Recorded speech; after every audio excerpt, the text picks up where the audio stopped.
Hey, what's up everyone, and welcome to today's video. This channel's regular broadcast is interrupted for a special coverage of the Magik, Illyana and Storm Limited series, published by Marvel Comics in 1983 and 1984. When the Russian girl Illyana Rasputin was 7 years old and visiting her brother Pyotr, the X-Men also known as Colossus, she got lured by the demon lord Belasco to the dimension of Limbo. When the X-Men tried to save her, they lost her for a brief moment, and in that moment, 7 years had passed in the dimension of Limbo. Eventually the X-Men were successful in rescuing her, but the 7 years that had passed changed Illyana forever. Now having returned as a 14-year-old girl, she has to come to grips with what had happened to her. What she experienced in those 7 years has never been told. Until now. Magik, Storm and Illyana, issue number 1.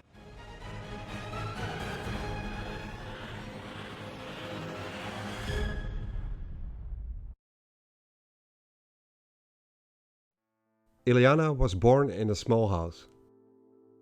In a land so vast you could walk for days and never see another person.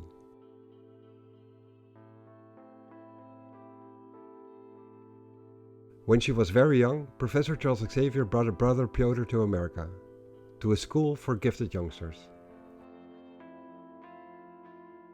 Pyotr was a mutant. His powers should be used to benefit the entire world and not just Mother Russia.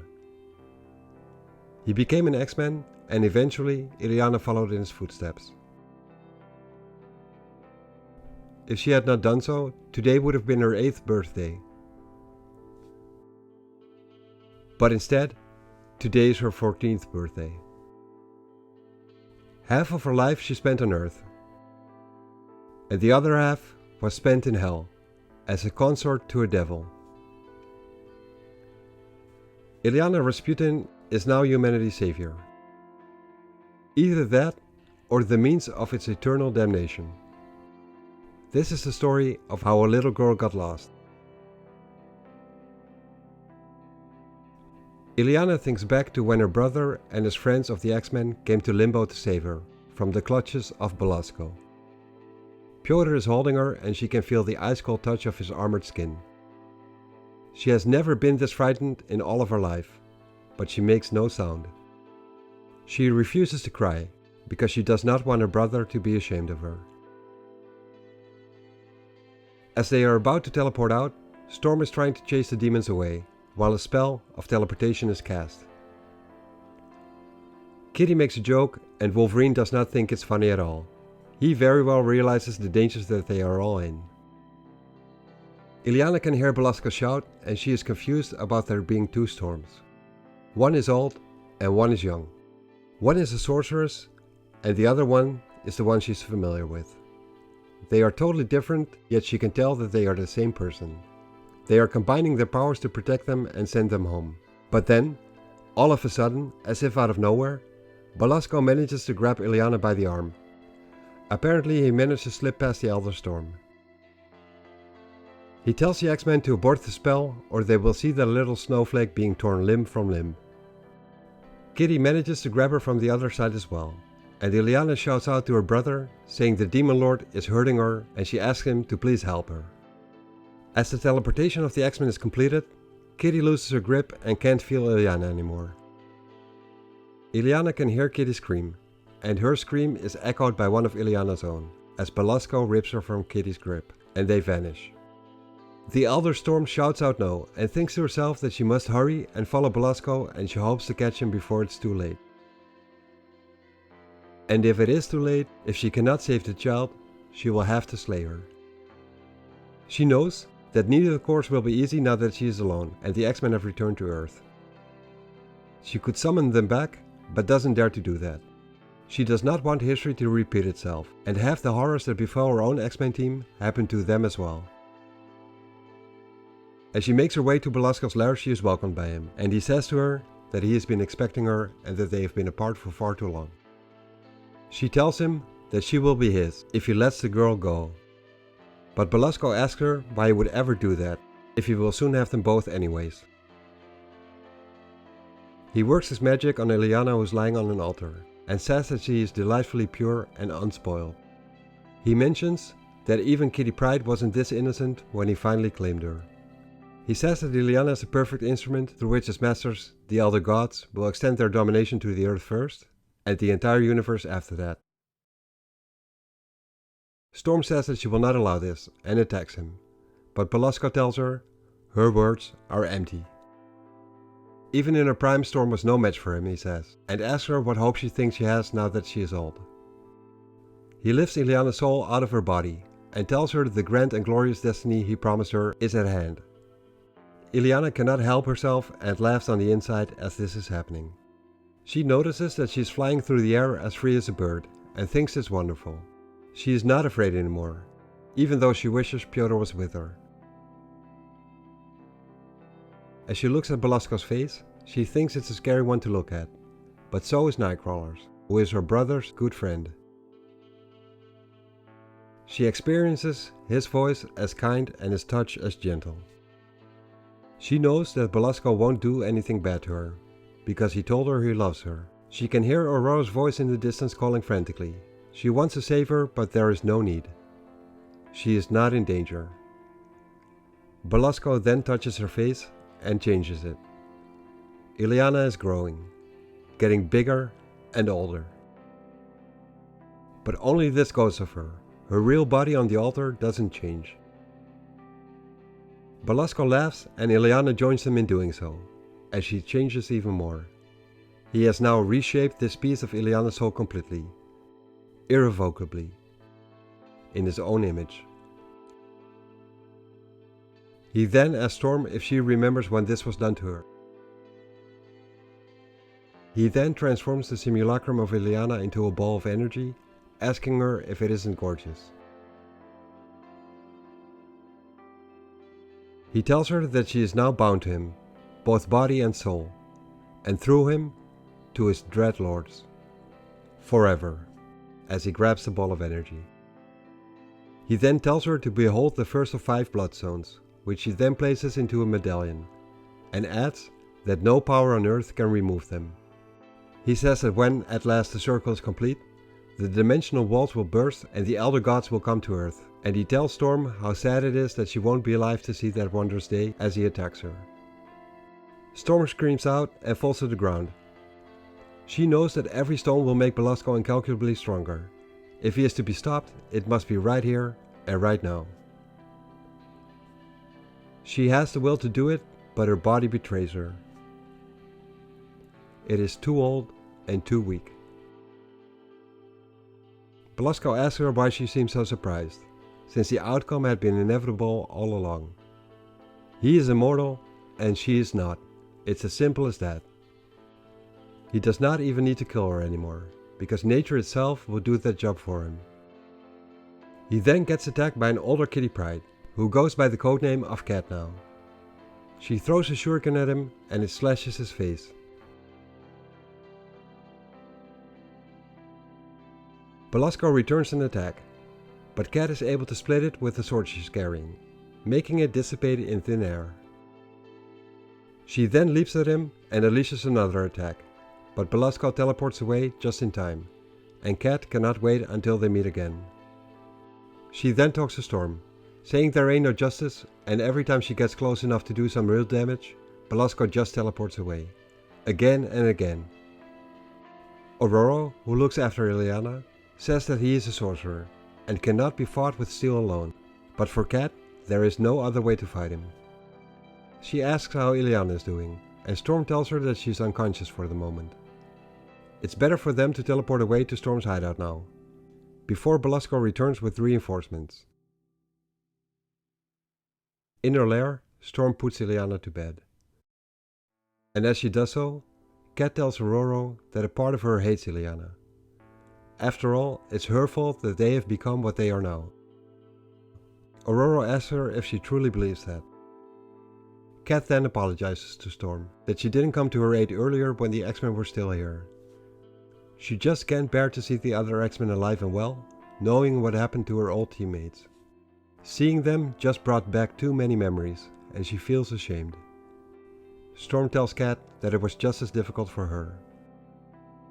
The two of them were part of the same X-Men team once, and theirs was able to rescue Illyana. But they remained trapped in Limbo instead, and their other team members suffered the consequences. But for all they know, that process may repeat itself yet again. Limbo is a magic place where none of the normal rules of space and time apply. Anything is possible. Illyana wasn't really sleeping just now, she was just pretending. She likes this place where she is right now, more than the one she was in before. It reminds her of her home. She remembers Belasco and Storm shouting, but that is all. She wonders what happened after that. She follows the voices she hears and notices that Storm's friend sounds very familiar. She knows who she is. It's Kitty Pryde, her brother's special friend and hers as well. But she is all grown up now and no longer a teenager. She tries to be as quiet as possible because she doesn't want them to find out that she's here, but Aurora has already found out. She's aware of every living thing in her garden. She can tell that Illyana is insatiably curious, blissfully afraid and totally trusting of the world and everything in it. But she knows that Illyana will soon find out differently, and it will break Aurora's heart to have to teach her. Then suddenly, Storm collapses. The battles she has fought have taken their toll, but Cat catches her. Storm is simply getting too old for this, Cat tells her, as she pours her a drink. Just like Belasco had told her before as well, Storm says. Cat does not think this is a funny joke, and Storm says that perhaps it isn't. But laughter helps her maintain her perspective. She tells Cat that she has to break Belasco's link with Illyana, and Cat asks her if that is a wise decision in her condition. She tells Storm that if she does, she will be courting disaster.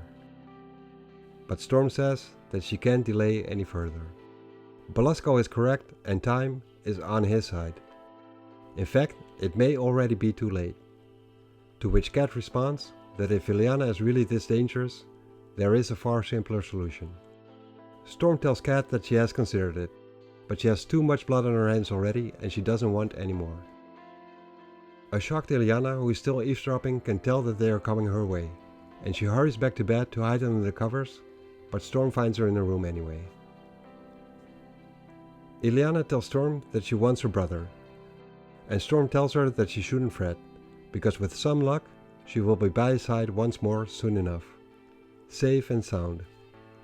She tells Illyana that Belasco is pure evil beyond measure, and that the medallion he gave her gives him power over her. Illyana asks Storm if she is a witch, which she wasn't when she was with the X-Men, but Storm tells her that she was a lot younger back then. She tells Illyana that if she is able to free her from Belasco's enchantment, she will be able to send her home soon as well. Illyana joyfully thanks Storm and asks if she and Kitty will be coming along with her as well, but Cat shouts out no.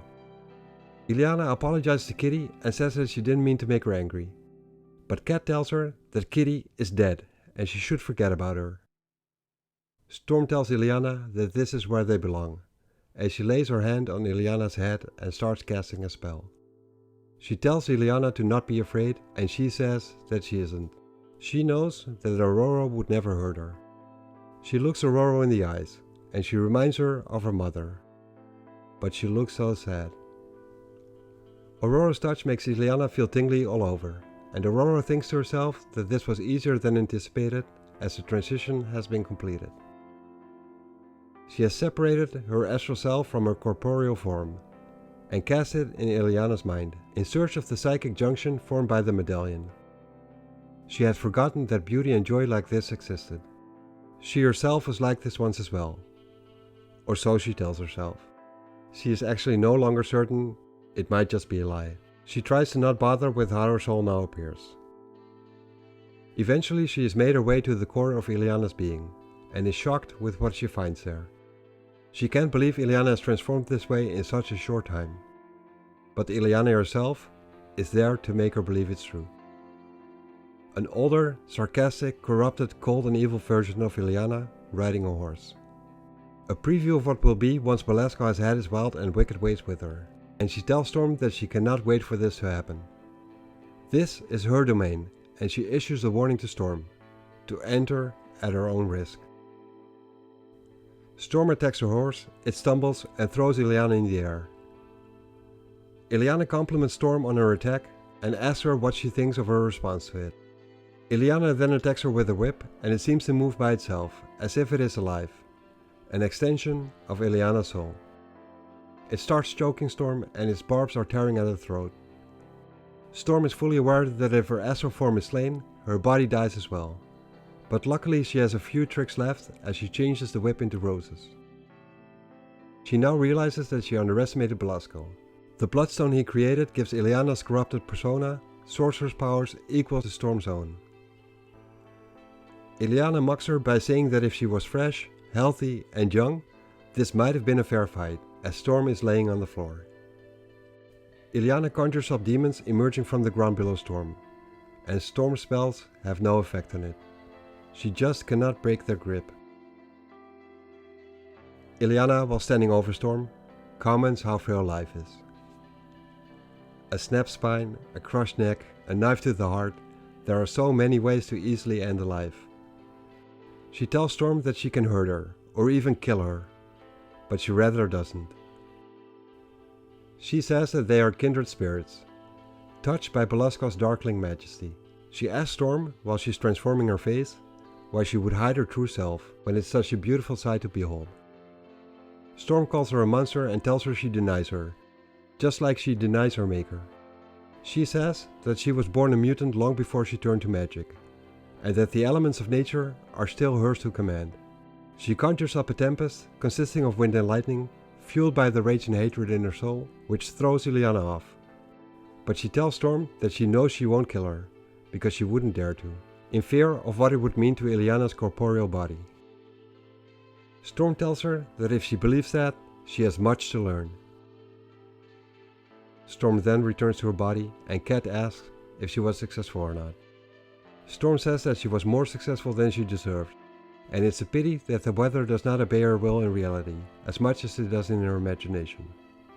Her will is not the problem, but her body can't endure the physical stress of manipulating such energies anymore. She tells Cat that she sadly couldn't break the link, and was only barely able to save herself. Cat then tells her that she had told her so. Storm says that she feels unclean on the inside and jumps into her pool, asking Cat if she feels like joining her. But Cat tells her that cats don't like water. She asks Storm what now, and Storm tells her that Belasco is imprisoned here, in Limbo, and that if Storm returns Illyana to Earth, assuming that's even possible, he will use her as the means of his escape. She cannot eliminate the magic that consumes Illyana, but she might just be able to teach her how to fight it. She tells Cat that she is considering making Illyana her apprentice, and Cat says that she is gone insane.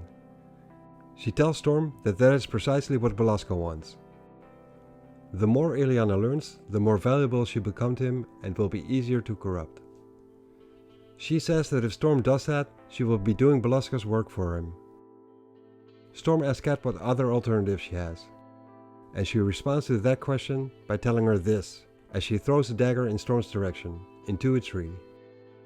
Storm pulls the dagger out and asks Cat that when it's done, what the difference between her and Belasco will be. And Cat, in return, asks her what makes her think that they are so far apart now, and continues in saying that when Storm's mutant power started waning, she turned to sorcery and followed the same path Belasco had done. She then became his apprentice, and Cat asks her what makes her so sure that she will not end up as evil as him. If he would disappear tomorrow, she would probably be happy to take his place, Cat says, and Storm asks her how she could think that of her. Cat tells her that she is not Aurora's kitten anymore, and now, thanks to Belasco, she is not even human anymore, as she rips her mask off and reveals her face. She is now a cat, in both appearance as a name, and she tells Aurora that before she allows another living soul, especially one she cares for, to suffer such a fate, she will see Illyana dead and Aurora in hell. And she leaps into a tree and crawls over the wall, leaving Aurora by herself in her lair.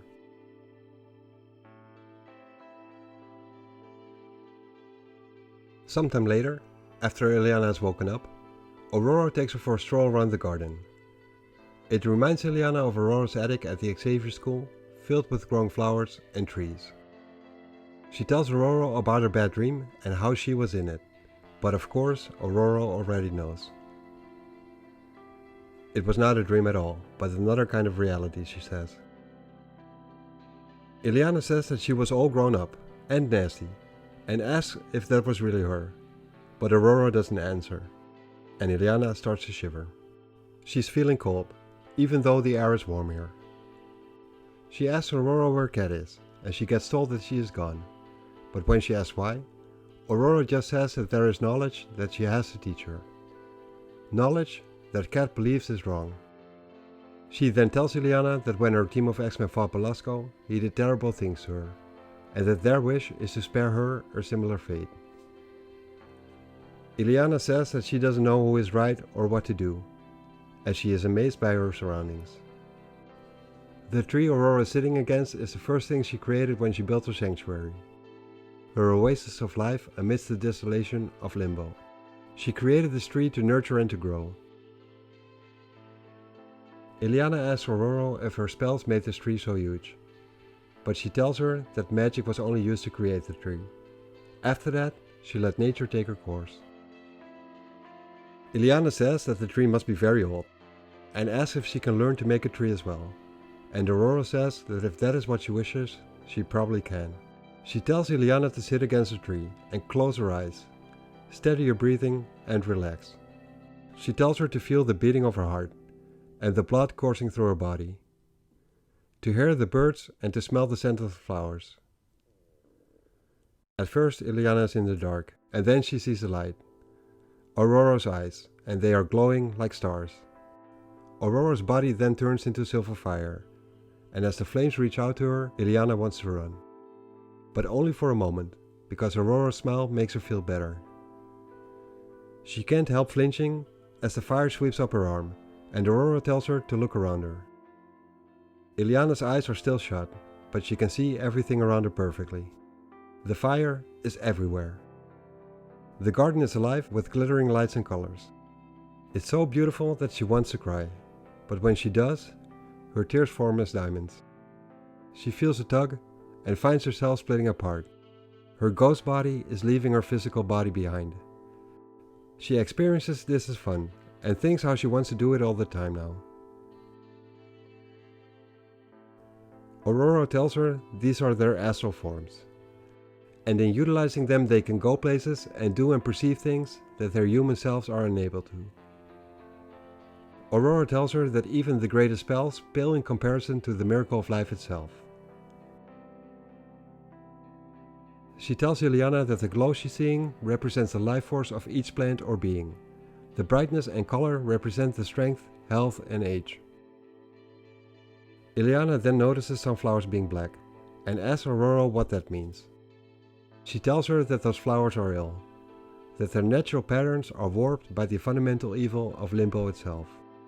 Aurora tells her that the infection is recent, and that these plants can still be saved as she uses her magic on the plants. But this takes a toll though, as Aurora notices that even casting a simple healing spell like this leaves her drained. Illyana is amazed at how Aurora made the black stuff disappear, and she asks if she can do that too. She asks Aurora to teach her how to do that. She wants to play with the garden like Aurora did, and wants to learn how to create things and change things. Illyana begs her to teach her, but Aurora tells her to never do that, to never even think about doing that. She grabs Illyana by the arm, calls her stupid girl, and asks if she would really want to destroy them all. Illyana tells Aurora to let go of her arm, because she's hurting her, and Aurora, realizing what she has done, apologizes. She did not mean to lose her temper, but she's very tired and it made her thoughtless. Illyana says that Belasco never hurt her, that he gave her a present and that he told her he loves her. Aurora kneels next to her and tells her that it is often hard to believe and to do what's right, especially when evil puts on a kindly face. She tells Illyana that to change things for the sake of changing things, to satisfy a whim, is Belasco's way, and is wrong. She explains that there is an order to the universe, which must be respected. She must act in harmony with nature, shape its forces gently to her will, and to not just force her will on it. She tells Iliana that if she does give in to the temptation, she will be doomed. Iliana asks her what she means by that, and if she will punish her. But Aurora tells her to turn her awareness inwards, and then she will understand. As she tries, her body turns transparent and sparkly, like everything around her, and she asks Aurora what is happening to her physical body, which has a crystal manifesting inside of it. Aurora tells her that that is Belasco's doing. It is the portion of himself which lives within her. If she allows it, he will someday consume her. Iliana tells Aurora that she doesn't like it and that she thinks it's ugly. She asks Aurora if she can make it go away, just like she did with the sickness of the plants. But Aurora tells her that she tried alright. She then tells Illyana that being human gives them a great potential for both evil as for good, and that it's this fatal flaw which Belasco is exploiting. Illyana then points to Aurora's physical body, and points out that her body is showing the same black crystal inside of her, but only bigger. And that's the exact moment when Illyana wakes up in her physical body in the garden, with everything having turned back to normal. Aurora tells Illyana that this is her doing, and that her lesson has reached its end.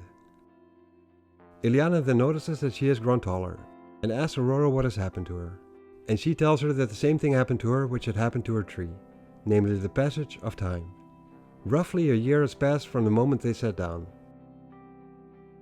Illyana says that it went by so fast and that it seems like she hardly learned anything, but Aurora tells her she did better than she knows, and that she's proud of her. Illyana asks Aurora if she's right in thinking that she will not be a child for very much longer, if days pass so quickly around here. But Aurora tells her that that part of her life is already past. Illyana figures that Aurora did not want to talk about the crystal she saw in her body, and that's why she ended the lesson.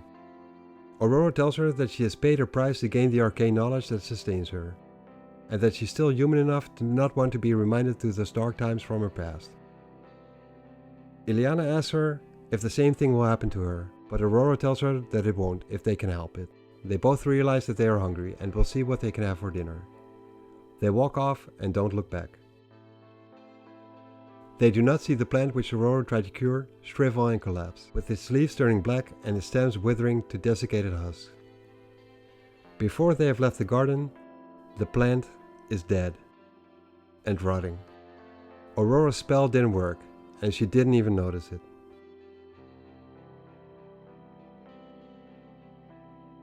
That same night, Illyana has a dream about home, and she whimpers as she discovers Belasco's face is far more real in her mind than her brother's is.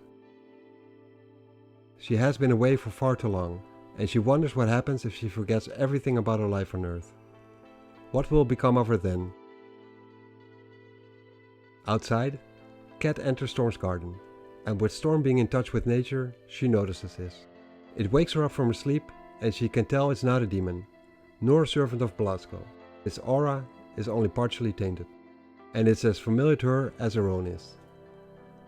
She gets out of her room and stands on the balcony, calling for Cat, asking her where she is and why she's hiding. She tells Cat to show herself, but gets attacked in such a way that she loses her balance and falls down from the balcony, right into the pool in her garden. Cat then apologizes to Aurora and says that this is not a social call. She jumps into the pool, regardless of her not liking water, and drags Aurora out. Cat says that she hopes once Aurora's anger passes, if it ever will, that she will understand why she has to do this and asks her for forgiveness. She calls out for Illyana and tells her she offers her a way home. She tells her there will be risks involved and the road will be dangerous, that she might perish in the attempt, but at least that way she will die clean, free from any sorcerer's corruption. Illyana asks Cat what Aurora has to say about all of this, and Cat tells her that Aurora would want to keep her by her side, as her apprentice, to serve her, as she herself once did Belasco, perhaps for the rest of her days. Illyana then asks Cat if there's evil within Aurora, and Cat tells her that there is evil within everyone. The longer Illyana remains here, the stronger it will grow. Illyana tells her that she does not want to stay, and asks Cat to please take her home. And all of this is being watched by Belasco through his scrying pool. He likes the fact that Cat is doing this and is taking Illyana out of this terrible place, and will be returning her into the arms of those who love her. Her success will be Belasco's victory, and his victory will be the destruction and damnation of the entire human race.